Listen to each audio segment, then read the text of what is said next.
আলোচ্য বিষয় যেহেতু বিভ্রান্তির বেড়া জালে মুসলিম সমাজ, ঐক্যের যারা কথা বলে, একতার যারা কথা বলে, আমাকে আহ্বান করে, আমি বলি যাবো একটা শর্তে, প্রশ্ন করার স্বাধীনতা দিতে হবে, বক্তব্য রাখার স্বাধীনতা দিতে হবে। তবে আমি যদি কোরআন এবং সুন্নাহ পরিপন্থী কোনো কথা বলি তাহলে অবশ্যই আমারও বক্তব্যের অপারেশন আপনারা করবেন, এ পূর্ণ স্বাধীনতা থাকবে। কোরআন এবং সুন্নাহর বাইরে, বিশেষ করে কোরআন এবং সুন্নাহ পরিপন্থী কোনো কথা ইসলামের নাম নিয়ে বলা যাবে না। কথা একটু মনোযোগ দিয়ে শুনবেন। কেউ যখন ইতিহাস পড়ে, কেউ যখন ভূগোল পড়ে, কেউ যখন বিজ্ঞান পড়ে, কেউ যখন উপন্যাস পড়ে, তখন কিন্তু সেটাকে ধর্ম দিন মনে করে পড়ে না। অনেকেই বলে যে ইতিহাসে তো ভেজাল আছে, তাহলে ইতিহাস পড়তে নিষেধ করছেন না কেন? ভূগোলে তো ভেজাল আছে, বিজ্ঞানেও তো কিছু ভুল ত্রুটি রয়েছে, তাহলে তা পড়তে নিষেধ করছেন না কেন? তো ওগুলোকে কেউ ধর্ম মনে করে কিন্তু অধ্যয়ন করে না, ধর্ম মনে করে ওগুলো কেউ পাঠ করে না, ওগুলো পড়ে কেউ বিভ্রান্ত হবে এমনটি না। কিন্তু ইসলামের নাম নিয়ে, পবিত্র কোরআন এবং সুন্নাহর নাম দিয়ে যদি বক্তব্য পরিবেশন করা হয় তাহলে জনগণ বিভ্রান্ত হবে, এটা স্বাভাবিক,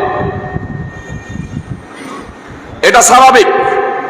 আজ মুসলিম জাতি বিভ্রান্তির বেড়া জালে এতটাই আমরা হাবুডুবু খাচ্ছি যে আমার আলোচ্য বিষয়ের আলোচনা যদি বলি যে মহাসমুদ্র,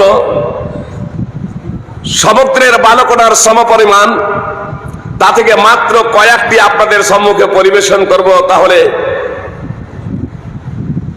এটা বাড়াবাড়ি হবে না।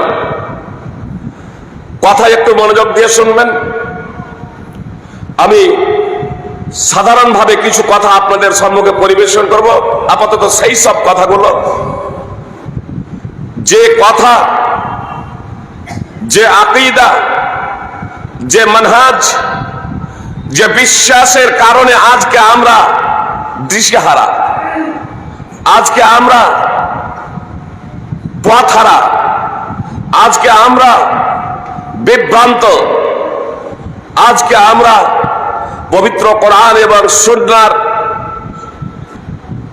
লক্ষ্য এবং উদ্দেশ্য থেকে বহু দূরে অবস্থান করছি। শুধু আপনাদের বলবো কথাগুলো একটু মনোযোগ দিয়ে শুনবেন, বিষয়টা আপনাদের কাছে স্পষ্ট হয়ে যাবে ইনশাআল্লাহ। আপনাদের সম্মুখে আমি যে আয়াত তেলাওয়াত করেছি সূরা বাকারা 2 নম্বর সূরার 111 এবং 112 নম্বর আয়াত, খুতবায়ে মাসনুনার পরে পরে আমি এটা পাঠ করেছি। আজ মুসলিম সমাজে সব থেকে বড় বিভ্রান্তি, সব থেকে বড় অজ্ঞতা, সব থেকে বড় কুসংস্কার তথা সব থেকে মুসলিম জাতি বিভ্রান্তিতে হাবুডুবু খাচ্ছে বর্তমানের এ আহলে হাদিস হোক, বর্তমানের আহলে হাদিস বলছি, কোরআন সুন্নাহর মাঝে আহলে হাদিসের কথা বলছি না, সাধারণভাবে আমাদের আহলে হাদিস সমাজ হোক, অন্যান্য যে কোনো জামাত হোক, যে কোনো মাযহাব হোক, যারা নিজেদেরকে মুসলিম বলে দাবি করে, সিংহভাগ মানুষ প্রায় বিভ্রান্তিতে আমরা হাবুডুবু খাচ্ছি। আমরা মুসলমান, মুসলমান ছাড়া কেউ জান্নাতে যাবে না। আমরা মুসলমান, মুসলমান ছাড়া কেউ জান্নাতে যাবে না। যে লা ইলাহা ইল্লাল্লাহ বলেছে সে একদিন জান্নাতে যাবে। জান্নাত জাহান্নাম যদি সত্য হয়, জান্নাত জাহান্নাম যদি সত্য হয়, কবরের আযাব যদি সত্য হয়, বাস্তবিকই যদি আল্লাহর অস্তিত্ব থেকে থাকে, তাহলে তো আমরা লা ইলাহা ইল্লাল্লাহ বলেছি, না হয় মোল্লারাই একটু আগে জান্নাতে যাবে, আমরা শাস্তি ভোগ করার পরে একটু পরে জান্নাতে যাব। আমাদের অনেক মানুষের এই ধারণা আছে না নেই? আপনার হানাফি, শাফি, মালিকি, হাম্বলি সকলেরই নামাজ পড়তে বলে নামাজ পড়ে কি হবে? নামাজ পড়ে খেতে পাওয়া যাবে নাকি? ধর্ম শিক্ষা করে কি হবে? ধর্ম শিক্ষা তো এটা তো ভিখারি বিদ্যা, ভিখারি বিদ্যা। যে আমাকে এই কথা বলেছিল, আমাকে যখন আব্বা বললেন যে মাদ্রাসায় পড়তে দেব, সম্পর্কিত আমার এক দাদি বলেছিলেন, হ্যাঁ রে একরামল, তোর ঘরে কি খাবার নেই? এর হাত পা আছে, তোর ঘরে খাবার আছে, অথচ কেন তুই এই ছেলেটাকে ভিখারি বিদ্যা শিখতে দিবি? যার ঘরে খাবার নেই, যার হাত পা ন্যাংরা, যে কানা, সে মাদ্রাসায় পড়াশোনা করবে। শেষ পর্যন্ত আব্বা অটল থাকলেন এই কথাতেই যে না, আমি আমার ছেলেকে আরবি পড়াবো। আমার অনেকগুলো ছেলে, অন্তত একটা ছেলে আরবি পড়ুক। আব্বা অবশ্য প্রতিবাদ করেছিলেন এই বলে যে ভিখারি বিদ্যা বলছো কেন? ইসলামী শিক্ষা এটা তো প্রত্যেক মুসলিমের শিখা অপরিহার্য কর্তব্য। আমরা যে কোনো কারণেই হোক না কেন তা থেকে আজ দূরে আছি। এটা ধর্মীয় শিক্ষা, আমাদের শিক্ষা জানা একান্ত কর্তব্য। আর আমার অনেকগুলো ছেলে, অন্তত একটা ছেলে আরবিক লাইনে পড়াশোনা করুক। অন্তত আমার ইন্তেকালের পরে কেউ যদি আমার জন্য দোয়া করে, হয়তো এই ছেলেটা আমার জন্য দোয়া করবে। ঘটেছিল সেই সময় যখন আমি মাদ্রাসায় তখনও পড়তে শুরু করিনি, যে ইসলাম তথা কোরআন এবং সুন্নাহর শিক্ষাটা হলো ভিখারি শিক্ষা। এই শিক্ষাটা শিখবে মূলত তারা, এই শিক্ষাটা পড়বে মূলত তারা যাদের ঘরে খাবার নেই, যারা ন্যাংরা, কানা, খোড়া, যাদের চোখ কানা। হাফেজ বলতে এই জন্য অনেকেই, আগে আমরা বুঝতাম যে হাফেজ, যখন কাউকে বলা হতো হাফেজ, তখন বলতাম কি ব্যাপার, আমাদের মতো এই চোখ খোলা আছে তবুও বলছে একে হাফেজ। মানে হাফেজ মানে আমাদের ধারণা মানে দুই চোখের অন্ধ, তো এ তো দিব্যি চোখ। আমার পূর্বে শেখ আব্দুর রহমান আদিল আল মাদানী হাফেজউল্লাহ বক্তব্য রাখছিলেন, তিনি হচ্ছেন হাফেজ। মানে তখনকার মতো হলে তখন হয়তো বলতাম যে অন্ধ, আবার বলছে হাফেজ, এত মিথ্যা কথা বলে। সুপ্রিয় ভাই এবং বোন, তাহলে আমাদের সমাজ ইসলামটাকে একবারে ভিখারিদের শিক্ষা, ভিখারি বিদ্যা বলে আখ্যায়িত করে আমরা ইসলাম থেকে কিন্তু অনেক দূরে সরে গিয়েছি। ইদানিং কালে আমাদের যুব সমাজের মধ্যে কিছুটা চেতনা এসেছে। ফলে এই যে যুবক আপনারা দেখছেন, অনেক যুবকের মুখে আজকে দাড়ি গজিয়েছে, তারা 5 ওয়াক্তের নামাজ পড়ে। কিন্তু যখন আমরা ছোট যখন ছিলাম, তখনই দেখেছি মসজিদে ওই বুড়োগুলো ছাড়া যুবকের কোনো অস্তিত্ব ছিল না। এখনো অনেক জায়গা আছে সুপ্রিয় ভাই এবং বোন, যেখানে ওই বুড়ো ছাড়া, 2-4-10 জন বুড়ো ছাড়া আপনার যুবকের অস্তিত্ব পাওয়া যায় না মসজিদে। আলহামদুলিল্লাহ, আমাদের এই শামসেরগঞ্জ বেল্টে অনেক যুবক এখন জেনারেল শিক্ষিত, দুনিয়াবী শিক্ষায় শিক্ষিত হওয়ার পরেও তারা 5 ওয়াক্তের নামাজ পড়েন, হালাল হারাম যাচাই বাছাই করে হালালটাকে গ্রহণ করেন। এর জন্য আপনাদের জানাই অশেষ ধন্যবাদ সুপ্রিয় ভাই এবং বোন। তাহলে আমরা মুসলিমরা প্রথমত আকীদাগত দিক থেকে আমাদের এই পশ্চাৎপরণ, আমরা আকীদাগত দিক থেকে অনেকটা পিছিয়ে। মানে আমাদের চতুর্পার্শ্বে অমুসলিমরা বসবাস করেন, তাদের দেখা দেখি আমাদের মধ্যে সেই আকীদা সঞ্চারিত হয়েছে। যেমন একটা লোক ব্রাহ্মণ ঘরে যদি জন্মগ্রহণ করে, আজীবন ব্রাহ্মণ, যদি মূর্খ হয়, যদি নিরেট অজ্ঞ হয়, জাহেল হয়, তাহলেও সে মূর্খ। স্রষ্টার নাম দিয়ে তারা মন্ত্রই রচনা করে দিয়েছে, বিদ্যাংশ ব্রাহ্মণ দৈবতং মহ। ব্রাহ্মণ শিক্ষিতই হোক আর অশিক্ষিতই হোক, সে হলো মহান দেবতা।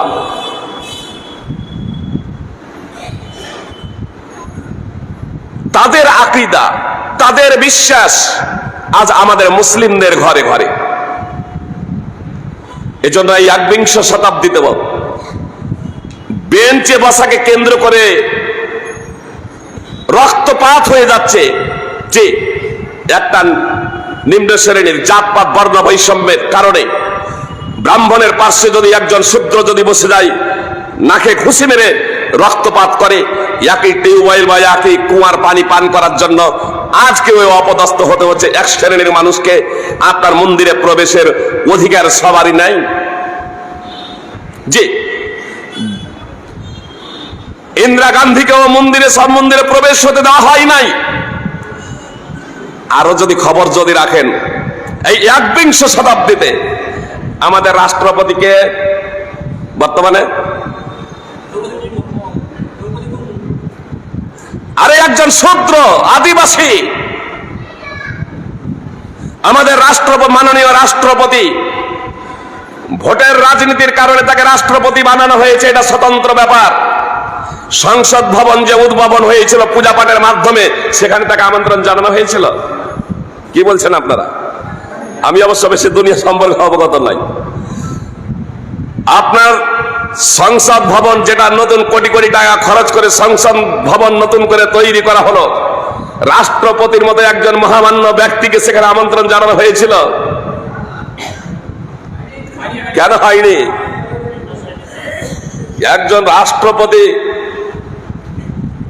রাষ্ট্রপতি সেখানে আমন্ত্রিত হবেন না, এটা কেন? তিনি যদি ব্রাহ্মণ হতেন, শূদ্র না হয়ে অন্য কোনো কেউ হতেন, তাহলে অবশ্যই তিনি আমন্ত্রিত হতেন, এটা জেনে রাখবেন। যেহেতু ওই উদ্বোধনী অনুষ্ঠানে পূজা পাঠ হচ্ছে, আর সেই পূজায় তার অধিকার নেই, এজন্য তাকে আমন্ত্রণ জানানো হয়নি। সুপ্রিয় ভাই এবং বোন, আমি আপনাদেরকে এই কথাটা শুধু এজন্যই বলতে চাচ্ছি যে তাদের সেই ধারণা আমাদের মাঝে সঞ্চারিত হয়েছে, যে আমরা মুসলমান ছাড়া কেউ জান্নাতে যাবে না। আর আমরা মুসলমান, কেন মুসলমান? আমরা মুসলমান ঘরে জন্মগ্রহণ করেছি, অতএব আমরা মুসলমান।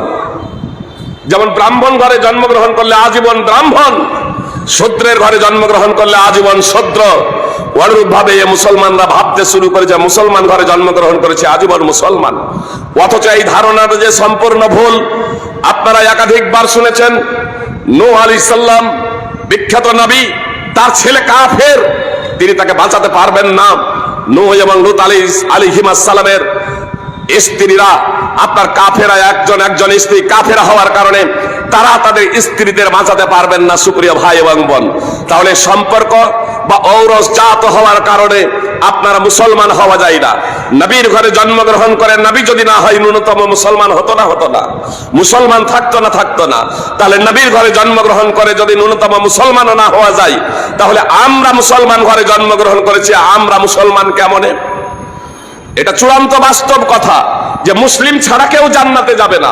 নবী সাল্লাল্লাহু আলাইহি সাল্লাম বলেছেন, বেলাল রাদিয়াল্লাহু তাআলা আনহুকে ঘোষণা দিয়ে দাও, ইন্নাহু লা ইয়াদখুলুল জান্নাতা ইল্লা নাফসুম মুসলিমা, মুসলিম ছাড়া কেউ জান্নাতে যাবে না। সহিহ বুখারী হাদিস নম্বর 3062, সহিহ মুসলিম হাদিস নম্বর 111। কিন্তু মুসলিম তো আমাকে আপনাকে হতে হবে। মুসলিম ঘরে জন্মগ্রহণ করেছি বলে আমরা বলছি আমরা জান্নাতে যাব। ইহুদি এবং খ্রিস্টান এরা বনি ইসরাইলের বংশধর। আল্লাহ তাআলা অনেক নবী রাসূল প্রেরণ করেছেন। যে সমস্ত নবী রাসূলের কথা আল্লাহ তাআলা নাম উল্লেখ করেছেন পবিত্র কোরআনে, তার সিংহভাগ নবী রাসূল এসেছিলেন বনি ইসরাইলে। তাই বনি ইসরাইলে অনেক নবী রাসূল এসেছিলেন বলে ইহুদি এবং খ্রিস্টানেরা গর্ব করে বলতো। তাদের কথাটা আল্লাহ পবিত্র কোরআনে নকল করেছেন। আল্লাহ বলছেন, ওয়াকালু লা ইয়াদখুলাল জান্নাতা ইল্লা মান কানা হুদান আও নাসারা। ইহুদি এবং খ্রিস্টানেরা বলে ইহুদি ও খ্রিস্টান হওয়া ছাড়া জান্নাতে যাওয়ার জন্য বিকল্প কোনো পথ নেই। কেউ যদি জান্নাতে যেতে চাই, কেউ যদি স্বর্গে যেতে চাই, তাহলে তাকে ইহুদি হতে হবে অথবা খ্রিস্টান হতে হবে। তাকে ইহুদি হতে হবে অথবা খ্রিস্টান হতে হবে। আজকে মুসলমানরা যে নতুন ভাবে একটা দল তৈরি করলো, তারপরে বলছে সাহাবায়ে কেরাম বিচ্যুত হয়ে গিয়েছিলেন, সঠিক পথ থেকে দূরে সরে গিয়েছিলেন। কেউ বলছে সাহাবায়ে কেরাম কাফের হয়ে গিয়েছিলেন। কেউ বলছে আমরা জান্নাতি, ওরা জাহান্নামী। ওরা বলছে তোরা জাহান্নামী, আমরা জান্নাতি। এইভাবে মুসলমান আজ নানা দলে বিভক্ত হয়েছে না হয়নি? আজ নানা দলে বিভক্ত হয়েছে। প্রত্যেকেই দাবি করে আমরাই হচ্ছি হক, আমরাই হচ্ছি সত্যবাদী, আমরাই হচ্ছি জান্নাতের দাবিদার।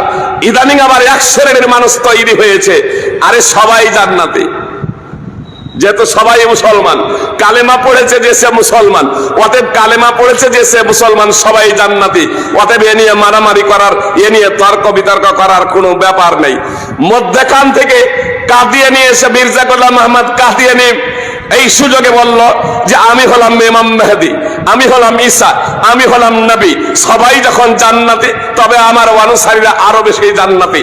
যে মুসলমানরা জোরসে আমিন না আস্তা আমিন একে কেন্দ্র করে মসজিদ ভাগাভাগি করে, আপসে রক্ত ঝরায়, যে মুসলমানেরা উমুকপন্থী তুমুকপন্থী একই জামাতের একই দলের হওয়া সত্ত্বেও আপনার রক্তপাত ঘটে, রক্তপাত করে, ইসলামাই করে, মসজিদে করে, তারাই আবার হয়ে যায় কাদিয়ানি।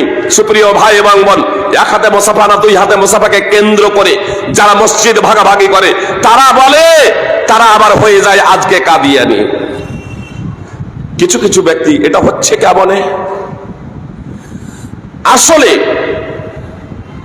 মুসলিম সমাজ চরম অজ্ঞতা ও বিভ্রান্তির শিকার। এই বিভ্রান্তির শিকার ফলে তারা পথ হারা, ইমান হারা, ইসলাম হারা হয়ে তারা ধর্মচ্যুত ও মুরতাদ হয়ে মৃত্যুবরণ করছে। সুপ্রিয় ভাই এবং বোন, কথা একটু মনোযোগ দিয়ে শুনবেন। আমি শুধু বিভ্রান্তি বলে যাব না, ইনশাল্লাহ আপনাদের সম্মুখে আমি তার সমাধান দিয়ে যাব পবিত্র কোরআন এবং সুন্নাহর আলোকে।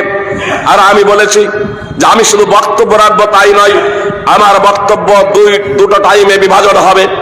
আপনাদের জন্য একটা উন্মুক্ত প্রশ্ন উত্তর থাকবে, আপনারা প্রশ্ন করবেন, জানা থাকলে ইনশাল্লাহ তার জবাব দেওয়ার প্রচেষ্টা করব।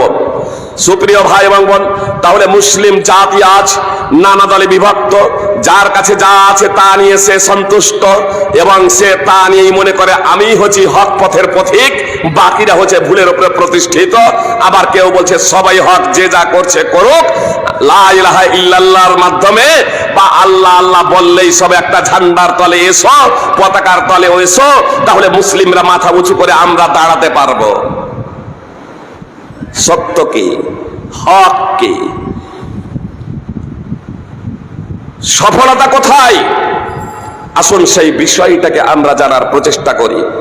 আমি আপনাদের বলেছি, ইহুদি এবং খ্রিস্টানেরা বনি ইসরাইলের বংশধর হওয়ার কারণে বনি ইসরাইলে অনেক নবী রাসূল আল্লাহ প্রেরণ করেছিলেন। সেই কারণে ইহুদি এবং খ্রিস্টানেরা গর্বের সহিত বলতো ইহুদি অথবা খ্রিস্টান ছাড়া কেউ জান্নাতে যাবে না। অতএব কেউ যদি জান্নাতে যেতে চায় তাহলে ইহুদি হও অথবা খ্রিস্টান। তারা আপোষে বলতো যে তোমরা জাহান্নামী, আমরা জান্নাতি। ইহুদিরা খ্রিস্টানদের বলতো তোমরা জাহান্নামী, আমরা জান্নাতি। আর খ্রিস্টানেরা ইহুদিদের বলতো তোমরা জাহান্নামী, আমরা জান্নাতি। কিন্তু তাদের নির্যাস ইহুদি অথবা খ্রিস্টানই জান্নাতে যাবে, অন্য কেউ জান্নাতে যাবে না। তা আল্লাহ বললেন তিলকা মানিয়াহুম, এটা হচ্ছে তাদের আকাঙ্ক্ষা, এটা হচ্ছে তাদের ইচ্ছা, এটা হচ্ছে তাদের কল্পনা মাত্র। কুল হাতু বুরহানাকুম ইন কুনতুম সাদিকিন, মুহাম্মদ সাল্লাল্লাহু আলাইহি সাল্লাম আপনি তাদেরকে বলে দিন তোমরা যদি তোমাদের দাবিতে সত্যবাদী হও তাহলে দলিল প্রমাণাদি পেশ করো। তোমরা যে বলছো যে ইহুদি অথবা খ্রিস্টান ছাড়া কেউ জান্নাতে যাবে না, জান্নাতে যেতে হলে ইহুদি অথবা খ্রিস্টান হতে হবে। তো জান্নাতে যেতে হলে ইহুদি খ্রিস্টান হতে হবে, দলিল পেশ করো, দলিল পেশ করো। ইহুদি খ্রিস্টান দলিল পেশ করতে ব্যর্থ হয়েছে। আল্লাহ তাআলা জানিয়ে দিলেন জান্নাতে যাবে কে, জান্নাতে যাবে কে। যে কোনো মাযহাব, যে কোনো মাসলাক, যে কোনো সংগঠনের হন না কেন, জান্নাতে যদি যেতে চান তাহলে কথাটা একটু মনোযোগ দিয়ে শুনুন। বিভ্রান্তির বেড়াজাল থেকে আপনাকে বের হয়ে আসতেই হবে যদি আপনি জান্নাতে যেতে চান। আল্লাহ বলছেন বালা, কেন নয়, কেন নয়, বরং বালা, বরং জান্নাতে যাবে কে সেই প্রসঙ্গে আল্লাহ বলছেন মান আসলামা ওয়াজহাহু লিল্লাহি ওয়া হুয়া মুহসিনুন ফালাহু আজরুহু ইনদা রাব্বিহি ওয়ালা খাউফুন আলাইহিম ওয়ালা হুম ইয়াহজানুন। বরং সেই জান্নাতে যাবে, বরং সেই জান্নাতে যাবে যে নিজেকে সমর্পণ করেছে আল্লাহর জন্য, যে নিজের মুখমণ্ডলকে অর্পণ করেছে আল্লাহর জন্য, যে নিজেকে সঁপে দিয়েছে আল্লাহর জন্য, যে আত্মসমর্পণ করেছে একমাত্র আল্লাহর জন্য, সৎকর্ম পরায়ণ হয়ে ভালো কাজও করেছে, কোরআন এবং সুন্নাহ মোতাবেক আমলও করেছে। নিজেকে সমর্পণ করে দেওয়ার পরে, নিজেকে সমর্পণ করে দেওয়ার পরে সে সৎ কর্ম করেছে, আল্লাহ বলছেন তার জন্য তার প্রতিপালকের কাছে রয়েছে নেকি, সওয়াব, পুণ্য। তারা ভয়ভীত হবে না, তারা দুঃখিত হবে না। সূরা বাকারা 2 নম্বর সূরার 111 এবং 112 নম্বর আয়াত। সুপ্রিয় ভাই এবং বোন, আল্লাহ কি বললেন? বরং জান্নাতে যাবে সেই পুরুষ ও মহিলা, বরং জান্নাতে যাবে সেই পুরুষ ও মহিলা যে নিজেকে সমর্পণ করেছে, যে নিজেকে সঁপে দিয়েছে আল্লাহর কাছে সৎকর্মপরায়ণ হয়ে।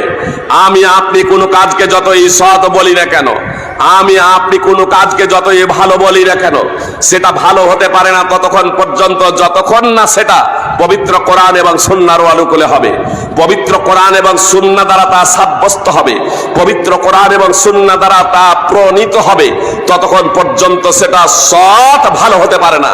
প্রত্যেক খতিব যখন খুতবা প্রদান করেন, আমিও পাঠ করেছি, আমার মনে হয় আমার আগে যতগুলো আলোচক আলোচনা করেছেন প্রত্যেকেই পাঠ করেছেন।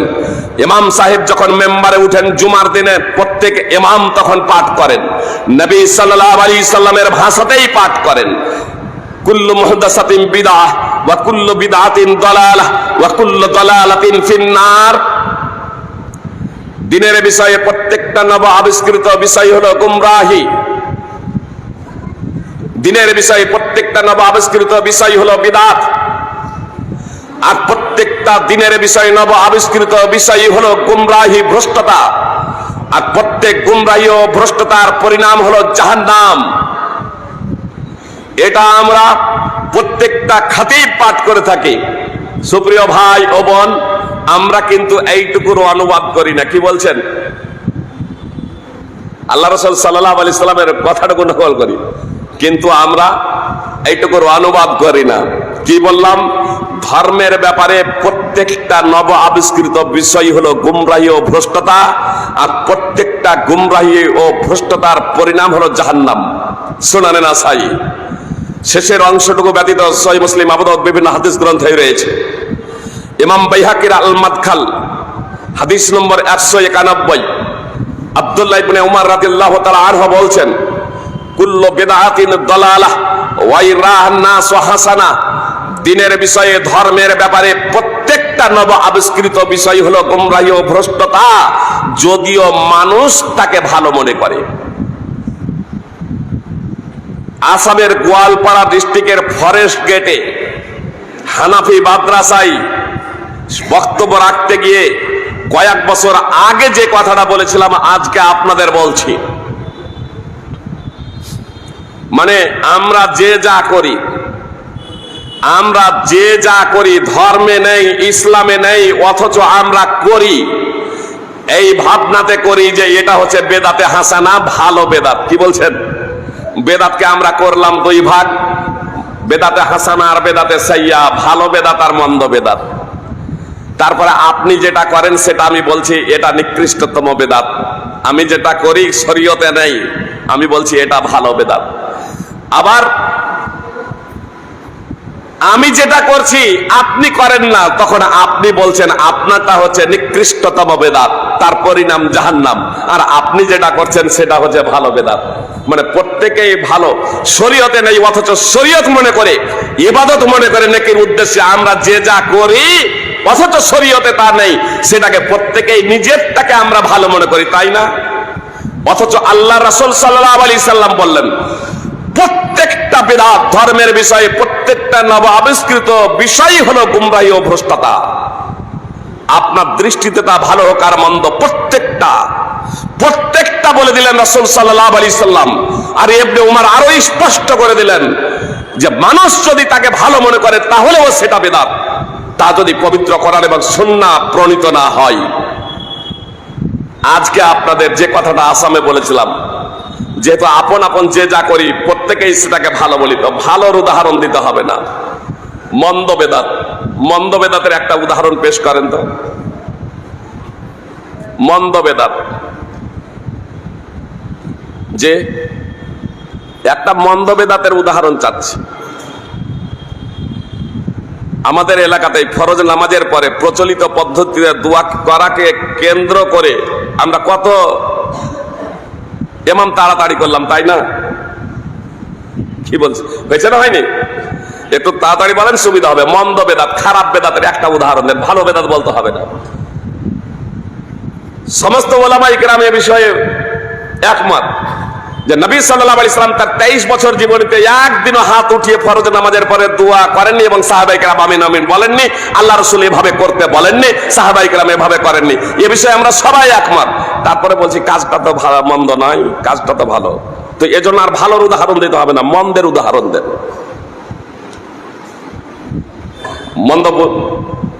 মন্দ বেদাতের উদাহরণ পাচ্ছেন না খুঁজে? সময় নিচ্ছে না আমি আপনাদের। আসামেই বলে দিই, আসামে যা ঘটেছিল, স্টেজে প্রায় 14-15 জন মুফতি বসেছিলেন। মুফতি সামনে থেকে একজন বললেন চুরি করা মন্দ বেদাত। আমি বললাম সেটা বেদাতি না, চুরি করা নাজায়েজ হারাম কিন্তু বেদাত নয়। একজন বলছেন মদ পান করা বেদাত, মন্দ বেদাত। আমি বললাম সেটাও হারাম কিন্তু সেটা বেদাত নয়, সেটা বেদাত না।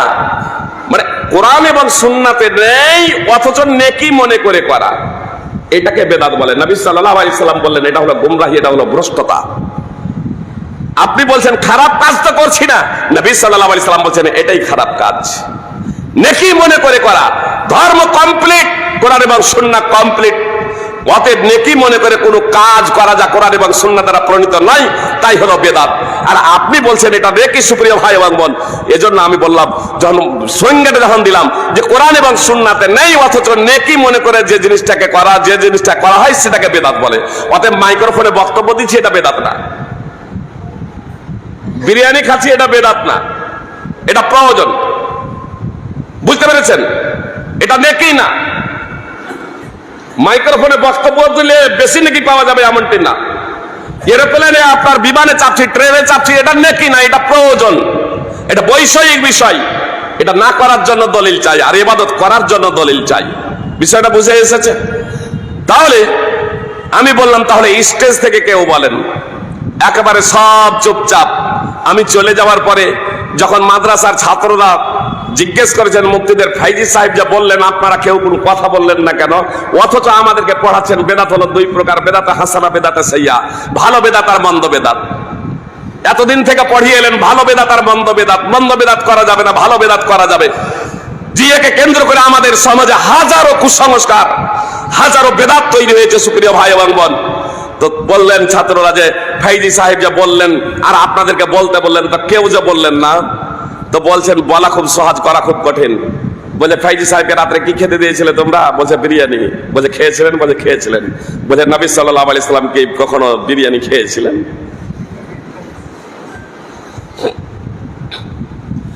কথা মনোযোগ দিয়ে শুনুন। আল্লাহ আমাদেরকে সৃষ্টি করেছেন তার ইবাদতের জন্য। আল্লাহ বলছেন ওয়া মা খালাকতুল জিন্না ওয়াল ইনসা ইল্লা লিয়াবুদুন, আমি মানুষ এবং জিনকে সৃষ্টি করেছি আমার ইবাদতের জন্য, আমার তাওহীদ প্রতিষ্ঠার জন্য। সূরা জারিয়াত 51 নম্বর সূরার 56 নম্বর আয়াত। ওয়াল্লাযী খালাকা লাকুম মা ফিল আরদি জামিআ, আর আল্লাহ বলছেন পৃথিবীতে যা কিছু আছে সবকিছু সৃষ্টি করেছি তোমাদের জন্য। মানুষ, তোমাদের জন্য পৃথিবীতে যা কিছু আছে সবকিছু সৃষ্টি করেছি। সূরা বাকারা 2 নম্বর সূরার 29 নম্বর আয়াতের অংশ বিশেষ। সুপ্রিয় ভাই এবং বোন, পৃথিবীতে যা কিছু আছে সবকিছু আল্লাহ আমাদের জন্য তৈরি করেছেন। এখন কোন জিনিসকে যদি হারাম বলতে হয় তাহলে তার জন্য দলিল চাই, হালাল বলার জন্য না, বৈধ বলার জন্য না, অবৈধ বলার জন্য।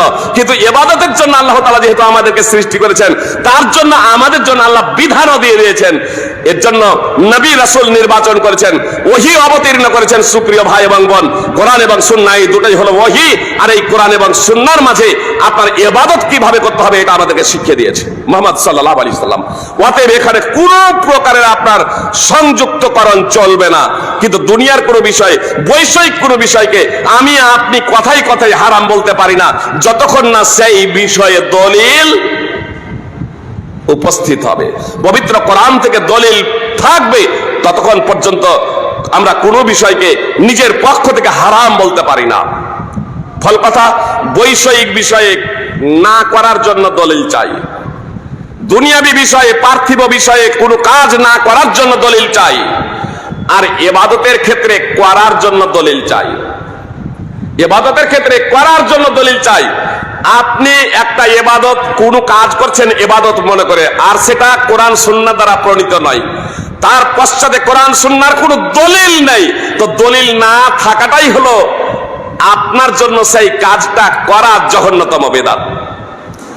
অতএব আমাদেরকে বিভ্রান্তি থেকে বেরিয়ে আসতে হবে।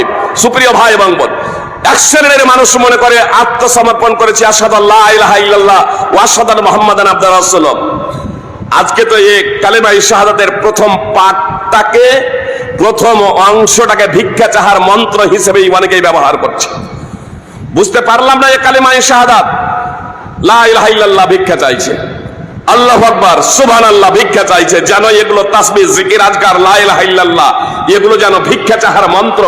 আল্লাহ হেফাজত করুক ভিখারীদের, আল্লাহ তাদের হেদায়েত দান করুক। সুপ্রিয় ভাই এবং বোন, লা ইলাহা ইল্লাল্লাহ এটা ভিক্ষা চাহার মন্ত্র। সারাদিন সারা রাত জিকির করে না করে আল্লাহু আলাম, যখন লোক দেখে তখনই লা ইলাহা ইল্লাল্লাহ, হাত যখন পাতে তখন লা ইলাহা ইল্লাল্লাহ। এর জন্য লা ইলাহা ইল্লাল্লাহ আসে নাই। সুপ্রিয় ভাই এবং বোন, আফজালুজ যিকরি লা ইলাহা ইল্লাল্লাহ, যত জিকির আছে শ্রেষ্ঠতম জিকির হলো লা ইলাহা ইল্লাল্লাহ। আর সেই লা ইলাহা ইল্লাল্লাহ এটা হচ্ছে একটা বিপ্লবী বাক্য। সুপ্রিয় ভাই এবং বোন, এই লা ইলাহা ইল্লাল্লাহটা কি? আপনি লা ইলাহা ইল্লাল্লাহও পড়বেন, মূর্তি পূজাও করবেন, লা ইলাহা ইল্লাল্লাহও পড়বেন, মুহাম্মদ সাল্লাল্লাহু আলাইহি সাল্লামের কাছে প্রার্থনাও করবেন, লা ইলাহা ইল্লাল্লাহও বলবেন, আপনি ওয়ালি আউলিয়ার কাছে প্রার্থনাও করবেন, বিপদ আপদ থেকে উদ্ধারের জন্য তাদের কাছে প্রার্থনা করবেন, দোয়া করবেন। আর আপনি লা ইলাহা ইল্লাল্লাহও পড়বেন, আপনার মন দিয়ে গিয়ে মাথাও ঠুকবেন, লা ইলাহা ইল্লাল্লাহও বলবেন। সকল ধর্ম যার যার উৎসব সবার আপনি এ কথাও বলবেন, আপনি লা ইলাহা ইল্লাল্লাহও বলবেন। আর তারপরে বলবেন যে পৃথিবীতে যত ধর্ম আছে সব ধর্ম সঠিক। আসলে আপনার মতো নিরেট মূর্খ জগতে আর কেউ নেই। লা ইলাহা ইল্লাল্লাহ এর জন্য আসেনি। লা ইলাহা ইল্লাল্লাহর তাৎপর্য এই তো হলো যে আল্লাহ ছাড়া সত্য কোনো উপাস্য নেই। আল্লাহ ছাড়া সত্য কোনো উপাস্য নেই। তো খ্রিস্টানেরা ঈসা আলাইহিস সালামের উপাসনা করে, তৃতীয়বাদে তারা বিশ্বাসী, ঈসা আলাইহিস সালামের মূর্তি তারা বানিয়েছে। জি, তো সেই ধর্ম সঠিক হয় কি করে? ইহুদিরা উযাইরকে আল্লাহ তাআলার বেটা পুত্র বলে বিশ্বাস করে, খ্রিস্টানরা ঈসা আলাইহিস সালামকে আল্লাহর পুত্র বলে সাব্যস্ত করে। সুপ্রিয় ভাই এবং বোন, এবং মুশরিকরা তারা আপনার মূর্তি পূজা করে। আপনার অনেক মুসলমান কালেমায়ে শাহাদাত পড়েছে, তারপরে মুহাম্মদ সাল্লাল্লাহু আলাইহি সাল্লামের কবরের পাশে গিয়ে ওখানে তার চিৎকার করে বলতে পারে না, মানে দাঁড়াতেই দেয় না, বলার সুযোগ নেই। এজন্য আপনার কাবাতেও যখন চক্কর দেয়, কাবার যখন মসজিদে হারামের যখন তাওয়াফ করে, আপনি দেখবেন তাদের মুখ থেকে বের হয়ে আসে ইয়া শেখ আব্দুল কাদের জিলানী, ইয়া হাসান, ইয়া হুসাইন বলে তারা সম্বোধন করে। মাদাদ, আপনি আমাদের সাহায্য সহায়তা করুন। যে মক্কার মুশরিক থেকে এরা এক কদম আগে, মক্কার মুশরিকরাও মুশরিক থেকে এরা এক কদম আগে। লা ইলাহা ইল্লাল্লাহ তো মুখে বলে, কিন্তু লা ইলাহা ইল্লাল্লাহ কি এটা তারা বুঝে না। সুপ্রিয় ভাই এবং বোন, লা ইলাহা ইল্লাল্লাহর তাৎপর্য হলো আল্লাহ ছাড়া সত্য কোনো উপাস্য নেই। তাহলে যারা আল্লাহকে বাদ দিয়ে অন্যান্য উপাস্যের উপাসনা করছে, আপনি লা ইলাহা ইল্লাল্লাহর মাধ্যমে সেটাকে প্রত্যাখ্যান করছেন, আর তারপরে বলছেন সব ধর্ম সঠিক। তাহলে এই লা ইলাহা ইল্লাল্লাহকে আপনি না বুঝে লা ইলাহা ইল্লাল্লাহ পাঠ করেছেন। জি, লা ইলাহা ইল্লাল্লাহ না বুঝেই পাঠ করেছেন। সুপ্রিয় ভাই এবং বোন, এজন্য আপনাকে লা ইলাহা ইল্লাল্লাহ কালেমায়ে শাহাদাত যখন আপনি বলছেন লা আশহাদু আল্লা ইলাহা ইল্লাল্লাহ ওয়া আশহাদু আন্না মুহাম্মাদান আবদুহু ওয়া রাসূলুহু, এর তাৎপর্য হলো যে আমি সাক্ষ্য দিচ্ছি আল্লাহ ছাড়া সত্য কোনো উপাস্য নেই, এবং আমি সাক্ষ্য দিচ্ছি মুহাম্মদ সাল্লাল্লাহু আলাইহি সাল্লাম আল্লাহ তাআলার বান্দা এবং তার রাসূল। মানে পদ্ধতি হবে মুহাম্মদ সাল্লাল্লাহু আলাইহি সাল্লামের পদ্ধতি। এখানে আনোয়ার ফাইজির হবে না, পদ্ধতি এখানে আব্দুল্লাহ সালাফির হবে না, পদ্ধতি এখানে কোনো ইমামের হবে না, পদ্ধতি এখানে কোনো মুফতির হবে না, পদ্ধতি এখানে কোনো মাযহাবের হবে না। সুপ্রিয় ভাই এবং বোন, পদ্ধতি হবে মুহাম্মদ সাল্লাল্লাহু আলাইহি সাল্লাম যে পদ্ধতির উপরে চলেছিলেন সাহাবায়ে কিরাম রাদিয়াল্লাহু তাআলা আনহুম। এজন্য আল্লাহ তাআলা মুহাম্মদ সাল্লাল্লাহু আলাইহি সাল্লামের সাথে সাথে সাহাবাদের কথাও উল্লেখ করছেন। ومن يشاقق الرسول من بعد ما تبين له الهدى ويتبع غير سبيل المؤمنين نوليه ما تولى ونصليه جهنم وساءت مصيرا। সূরা নিসা 4 নম্বর সূরার 115 নম্বর আয়াত আল্লাহ তাআলা স্পষ্ট ভাবে বলছেন, সুস্পষ্ট হেদায়েতের পরে যে কেউ রাসূল সাল্লাল্লাহু আলাইহি সাল্লামের বিরুদ্ধাচরণ করবে এবং মুমিনদের পথকে ছেড়ে দিয়ে অন্য পথে ধাবমান হবে, আল্লাহ বলছেন আমি তাকে সেদিকেই যেতে দেব এবং তাকে জাহান্নামে নিক্ষেপ করব। এটা কতই না নিকৃষ্ট স্থান। সূরা নিসার 115 নম্বর আয়াত। সুপ্রিয় ভাই এবং বোন, আল্লাহ এখানে মুহাম্মদ সাল্লাল্লাহু আলাইহি সাল্লামের বিরুদ্ধাচরণের সাথে সাথে সাহাবাদের পথের বিরুদ্ধাচরণের কথা বলেছেন। সাহাবাদের পথের বিরুদ্ধাচরণের কথা বলেছেন। আজকে অনেকেই বলে সাহাবা থেকে কি আমরা কম বুঝি? কেউ ডাইরেক্ট তাদের কাফের বলে। জি, আপনার ইরানের যে শিয়া, এদের সিংহভাগ আপনার সাহাবায়ে কেরাম রাদিয়াল্লাহু তাআলা আনহুমকে 3-4 জন সাহাবী বাদ দিয়ে সবগুলোকে কাফের বলে। আবু বকর, উমর রাদিয়াল্লাহু তাআলা আনহুমাকে ও কাফের তারা বলে আখ্যায়িত করে। তাদের বইপত্রই আপনারা অধ্যয়ন করবেন। জি, আল হুকুমাতুল ইসলামিয়া আয়াতুল্লাহ খোমেনির ইরানের শিয়া বিখ্যাত বই, তার আল হুকুমাতুল ইসলামিয়া অধ্যয়ন করবেন। 3য় সংস্করণ 52 পৃষ্ঠা। তিনি লিখছেন, আমাদের মাযহাবের অন্যতম গুরুত্বপূর্ণ বিষয় হলো যে আমাদের ইমামদের জন্য এমন মাহাত্ম্য এবং মর্যাদা রয়েছে যা কোনো নিকটবর্তী ফেরেশতাও পেতে পারে না, কোনো নবী রাসূলও না। নাউযুবিল্লাহি মিন যালিক। মানে ইমামকে শুধু যেমন ওইদিকে একদিকে শিয়ারা বাড়িয়েছে, তাই এইদিকে আমাদের এই সুন্নিরাও এরাও বাড়িয়েছে। যে এক পায়ে দাঁড় হয়ে পূর্ণ কোরআন পড়ে নিলেন, 40 বৎসর এশারের উযুতে ফজরের নামাজ আদায় করলেন। বিভ্রান্তির তো সীমা থাকা চাই। আনাস বিন মালিক রাদিয়াল্লাহু তাআলা আনহু সূত্রে বর্ণিত, নবী সাল্লাল্লাহু আলাইহি সাল্লামের বার্ধাঙ্গিনীদের নিকটে 3 জন সাহাবী এসে জিজ্ঞেস করছেন, আল্লাহ রাসূল সাল্লাল্লাহু আলাইহি সাল্লামের ইবাদত কেমন ছিল? বললেন, তারা নবী সাল্লাল্লাহু আলাইহি সাল্লামের ইবাদতকে একটু কম মনে করলো। তারা ভাবলো যে নবী সাল্লাল্লাহু আলাইহি সাল্লাম তো নবী, রাসূল সাল্লাল্লাহু আলাইহি সাল্লাম তো রাসূল, তার আগের পরের গুনাহ মাফ। আর আমরা তো সাধারণ বান্দা, আমরা তো সাধারণ মানুষ, আমাদের এত অল্প ইবাদত করলে হবে না, আমাদের বেশি বেশি ইবাদত করতে হবে। একজন বলল, আমি সারা রাত ধরে তাহাজ্জুদের নামাজ আদায় করব। মুহাম্মদ সাল্লাল্লাহু আলাইহি সাল্লাম বলেছিলেন, আমার রাগিবান সুন্নতি ফালাইসা মিন্নি, যে কেউ আমার সুন্নাত বিমুখ হবে, আমি রাত্রে নামাজও পড়ি আবার নিদ্রাও যাই, ঘুমায়ও, যে কেউ সারা রাত ধরে তাহাজ্জুদের নামাজ পড়বে সে আমার আদর্শভুক্ত হবে না। সহিহ বুখারী 5063 এবং সহিহ মুসলিম 1401 নম্বর হাদিস। সুপ্রিয় ভাই এবং বোন, 1402 নম্বর হাদিস। তাহলে এত দ্বারা স্পষ্ট হয়ে গেল যে আমরা ভক্তরা আলাদা আলাদা দল তো তৈরি করলাম, আর তাকে এমন ভাবে জনগণ সমাজের মানুষের কাছে তুলে ধরলাম যাতে জনগণ আল্লাহর নবী সাল্লাল্লাহু আলাইহি সাল্লামের মাসলাক, মানহাজ এবং সাহাবায়ে কেরাম রাদিয়াল্লাহু তাআলা আনহুমদের মানহাজকে ছেড়ে দিয়ে যার কাছে যা আছে সেটুকু নিয়েই সন্তুষ্ট থাকে। ইদানিং কালে শুধু তারা নয়, আমাদের মধ্যেও কিছু কিছু ব্যক্তি বলতে শুরু করেছে, আরে মুসলিমরা একদিন বলে এলো, আহলে হাদিসরা বলে এলো, অনেকেই বলে এলো, মানে হানাফিও বলে, শাফিও বলে, মালিকিও বলে, হাম্বলিও বলে, শুধু আহলে হাদিসরা বলে না। নবী সাল্লাল্লাহু আলাইহি সাল্লামের বিখ্যাত উক্তি, বনি ইসরাইল 72 ভাগে বিভক্ত হয়েছিল, আহলি কিতাবরা 72 ভাগে বিভক্ত হয়েছিল, আমার উম্মত 73 দলে বিভক্ত হবে। 72টা দল যাবে জাহান্নামে, মাত্র একটা দল যাবে জান্নাতে। ফেসবুকে যারা নজর দিয়েছেন, নজর রেখেছেন, দৃষ্টি রেখেছেন, ইদানিং এ কেউ কেউ আমাদের মাঝেই বলতে শুরু করেছে, এই আব্দুল্লাহ বিন আমর বিন আস রাদিয়াল্লাহু তাআলা আনহু সূত্রে বর্ণিত হাদিস, নবী সাল্লাল্লাহু আলাইহি সাল্লাম যে বলেছেন বনি ইসরাইল 72, তখন রাসূল সাল্লাল্লাহু আলাইহি সাল্লাম বললেন, মা আনা আলাইহি ওয়া সাহাবী, আমি এবং আমার সাহাবায়ে কেরামদের যে আদর্শ, আমার এবং আমার সাহাবায়ে কেরামদের যে আকীদা বিশ্বাস, এই আকীদা এবং বিশ্বাস যাদের হবে এই দলটাই যাবে জান্নাতে। বলছে হাদিসের সনদ জয়ীফ, প্রমাণিত নয়। মানে যে যা করছো করো, সবাই জান্নাতে, যে যা করছো করো, সবাই জান্নাতে। সুপ্রিয় ভাই এবং বোন, কথা খুব মনোযোগ দিয়ে শুনুন। যে হাদিসটি পেশ করলাম সুনানে তিরমিজি থেকে তারা পেশ করে থাকেন, এই হাদিসটি, এটি সুনানে তিরমিজির হাদিস নম্বর 2641 নম্বর হাদিস। ওর মধ্যে ওই হাদিসের সনদে একজন বর্ণনাকারী আছে, আব্দুর রহমান বিন জিয়াদ আলী ফিরি। নিঃসন্দেহে সে জয়ীফ বর্ণনাকারী, এজন্য তার সনদটা জয়ীফ। কিন্তু এ হাদিসটা শুধু সেই সূত্রেই বর্ণিত আছে এমন নয়। মুহাম্মদ সাল্লাল্লাহু আলাইহি সাল্লামের উম্মত 73 দলে বিভক্ত হবে, 72 দলই যাবে জাহান্নামে, মাত্র একটা দল যাবে জান্নাতে। শুধু ওই আব্দুল্লাহ বিন আমর বিন আস রাদিয়াল্লাহু তাআলা আনহু সূত্রেই বর্ণিত আছে এমনটি নয়, বরং অন্যান্য সূত্র হাদিস বর্ণিত আছে, এবং সেই সূত্রগুলো আপনার বিশুদ্ধ সূত্র। সুপ্রিয় ভাই এবং বোন, সেই বিষয়ে তখন তারা কোনো কথাই বলে নাই। আপনার সুনানে ইবনে মাজাহ হাদিস নম্বর 3952,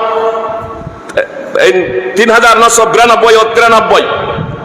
সুনানে ইবনে মাজাহ আব বিন মালিক এবং আনাস বিন মালিক রাদিয়াল্লাহু তাআলা আনহুমা সূত্রে বর্ণিত হাদিস। হাফেজ জুবাইর সহ আল্লামা নাসরুদ্দিন আলবানী এবং ইমাম বুসাইরি সহ মুহাদ্দিসিনে কিরাম হানাফি, শাফিঈ, মালিকি, হাম্বলি তারা সকলে এই হাদিসকে বিশুদ্ধ বলে আখ্যায়িত করেছেন। মুয়াবিয়া বিন আবি সুফিয়ান সুনানে আবি দাউদ হাদিস নম্বর 4597, এই হাদিসকে হাফেজ জুবাইর, আল্লামা নাসরুদ্দিন আলবানী, শোয়েব আরনাউত, হাদিসের ভাষ্যকার, মুহাদ্দিসিনে কিরাম হানাফি, শাফিঈ, মালিকি, হাম্বলি তারা সহিহ বলে বিশুদ্ধ বলে আখ্যায়িত করেছেন, হাসান সনদ বলে আখ্যায়িত করেছেন। সুপ্রিয় ভাই এবং বোন, মুসনাদ আহমদ হাদিস নম্বর 16937, মুসনাদ আহমদের মুহাক্কিক শোয়েব আরনাউত তিনিও একে সঠিক বলে উল্লেখ করেছেন। মুহাম্মদ সাল্লাল্লাহু আলাইহি সাল্লাম বলেছেন যে বনি ইসরাইল 72 দলে বিভক্ত হয়েছিল, আর আমার উম্মত, আল্লাহ রাসূল সাল্লাল্লাহু আলাইহি সাল্লাম আল্লাহর কসম করে বলেছেন, আমার উম্মত তথা উম্মতে মুসলিমা, এই উম্মত আমার উম্মতেরা 73 দলে বিভক্ত হবে, 72 দল যাবে জাহান্নামে, মাত্র একটা দল যাবে জান্নাতে। নবী সাল্লাল্লাহু আলাইহি সাল্লাম কে জিজ্ঞেস করা হলো সেই দলটা কে? নবী সাল্লাল্লাহু আলাইহি সাল্লাম বললেন ওয়াহিয়াল জামাত, সেটা হলো জামাত, সেটা হলো জামাত। যে এ জামাত বলতে জামাতে ইসলামী আর অমুক জামাত আর তুমুক জামাত, এ জামাত না। কথা খুব মনোযোগ দিয়ে শুনুন। রাসূল সাল্লাল্লাহু আলাইহি সাল্লাম বললেন ওয়াহিয়াল জামা। জামাত বলতে তাহলে কি বুঝাই? জামাত কাকে বলে? আব্দুল্লাহ বিন মাসউদ রাদিয়াল্লাহু তাআলা আনহু ইয়াকুদা, আব্দুল্লাহ ইবনে মাসউদ রাদিয়াল্লাহু তাআলা আনহু ইয়াকুদা হাদিস বর্ণনা করলেন, এমন নেতৃবৃন্দ আসবে যখন নামাজকে তার ওয়াক্ত থেকে, তার সময় থেকে বিলম্ব করে আদায় করবে। তো শ্রোতাদেরকে বলছেন যে তখন তোমরা সঠিক সময়ে নামাজটা আদায় করে নেবে, আবার তাদের সাথেও নামাজ আদায় করে নেবে, সেটা নফল হয়ে যাবে। এর আগে হাদিস বর্ণনা করেছিলেন আব্দুল্লাহ ইবনে মাসউদ রাদিয়াল্লাহু তাআলা আনহু ওই শ্রোতাদের সামনে যে নামাজকে গুরুত্ব দেবে, প্রথম ওয়াক্তে সঠিক সময়ে নামাজ আদায় করে নেবে। আব্দুল্লাহ ইবনে মাসউদ রাদিয়াল্লাহু তাআলা আনহু বলছেন একবার সঠিক সময়ে নামাজ আদায় করে নেবে, একবার বলছে ওই নেতৃবৃন্দ এমনও আসবে যে শরীয়ত বিরোধী কাজ করবে এবং নামাজকে তার ওয়াক্ত থেকে বিলম্ব করে আদায় করবে, আবার তার সাথেও আদায় করতে বলছে বিচ্ছিন্ন হয়ে। তো এই আবার কেমন উল্টাপাল্টা কথা আল্লাহ রাসূল সাল্লাল্লাহু আলাইহি সাল্লামের সাহাবী বলেন। আমর বিন মাইমুন বলেই ফেললেন, আপনারা আল্লাহ রাসূল সাল্লাল্লাহু আলাইহি সাল্লামের সাহাবী, উল্টাপাল্টা যখন যেমন পারেন বলেন, এটা আমার বুঝে আসে না। তো আব্দুল্লাহ ইবনে মাসউদ রাদিয়াল্লাহু তাআলা আনহু বলেছিলেন যে আমি তো মনে ভাবতাম তুমি কুফার একজন বুদ্ধিজীবী, তো এ তো দেখছি নিরেট মূর্খ, যে এ তো দেখছি একজন তুমি জাহেল। শোনা, ইন্না জমহুরান নাস আল ফারাকুল জামাআহ, নিশ্চয় অধিকাংশ মানুষ জামাত থেকে বিচ্ছিন্ন হয়ে গিয়েছে। আল জামাত মা ওয়াফাকাল হাক্কা ওয়া ইন কুনতা ওয়াহদাক, জামাত হলো সেটাই যেটা হকের অনুকূলে, যদিও তার সদস্য সংখ্যা একজন হও। জামাত হলো সেটাই যেটা হকের অনুকূলে, যদিও তুমি একাই তার সদস্য হও। একাই যদি কোরআন এবং সুন্নাহর অনুকূলে প্রতিষ্ঠিত থাকো, কায়েম থাকো, তাহলে সেটাই হচ্ছে জামাত। একাইও জামাত হওয়া যায়, সেটা শর্ত হলো কোরআন এবং সুন্নাহর অনুকূলতা হবে, সংখ্যার মানদণ্ড হক নয়। আজকালকে অনেকেই বলে আমরা যদি আমাদের মাযহাব যদি বাতিল যদি হয়, আমাদের দল যদি বাতিল যদি হয়, তাহলে এত কেন আমাদের সংখ্যা বাড়ছে এবং আমরা সংখ্যায় এত কেন? সুপ্রিয় ভাই এবং বোন, মিথ্যা বলার লোক বেশি না সত্য বলার লোক বেশি? ধোঁকাবাজ বেশি, প্রতারক বেশি, না নেই ওই ইনসাফ প্রতিষ্ঠাকারী বেশি? আরো যদি খুব সহজে আপনার বাড়িতেই দেখবো মনে করেন, তাহলে বেনামাজির সংখ্যা বেশি না নামাজির সংখ্যা বেশি? তো বেনামাজির এই হকের ওপরে নাউযুবিল্লাহি মিন যালিক। আল্লাহ আমাদের হককে বুঝার তৌফিক দান করেন। সুপ্রিয় ভাই এবং বোন, আজ আমরা ইসলাম কে সেইভাবে বুঝি না যেভাবে আমাদের বুঝা একান্ত কর্তব্য ছিল। আমরা অনেকেই আজ সাহাবাদের উপরে প্রশ্ন ছুড়ে দিয়েছি। সাহাবারা তো মানুষ ছিলেন, তারা ভুলের ঊর্ধ্বে ছিলেন না। নিঃসন্দেহে সাহাবারা মানুষ ছিলেন, ভুলের ঊর্ধ্বে ছিলেন না, এই কথাটা বাস্তব। কিন্তু তাই বলে তাদের সমালোচনা করা, এটা হচ্ছে মূর্খামি, এটা হচ্ছে অজ্ঞতা। সুপ্রিয় ভাই এবং বোন, যে আল্লাহ যাদের ব্যাপারে মহান আল্লাহ তাআলা দ্ব্যর্থহীন ভাবে যেখানে ঘোষণা করছেন, সাহাবাদের পথকে ছেড়ে দিয়ে যারা অন্য পথে ধাবিত হবে তাদেরকে জাহান্নামে নিক্ষেপ করব, সেখানে আপনি সাহাবীর সমালোচনা করেন। কথা খুব মনোযোগ দিয়ে শুনেন। আল্লাহ বলেছেন গায়রা সাবিলিল মুমিনিন, সাহাবাদের মত, সাহাবাদের প্রত্যেকটা কথা এবং কর্ম গ্রহণ করে না, ওই কথা আল্লাহ বলেন নাই। আল্লাহ বললেন সাহাবাদের পথকে ছেড়ে দিও না, মানে সাহাবাদের মানহাজকে ছেড়ে দিও না।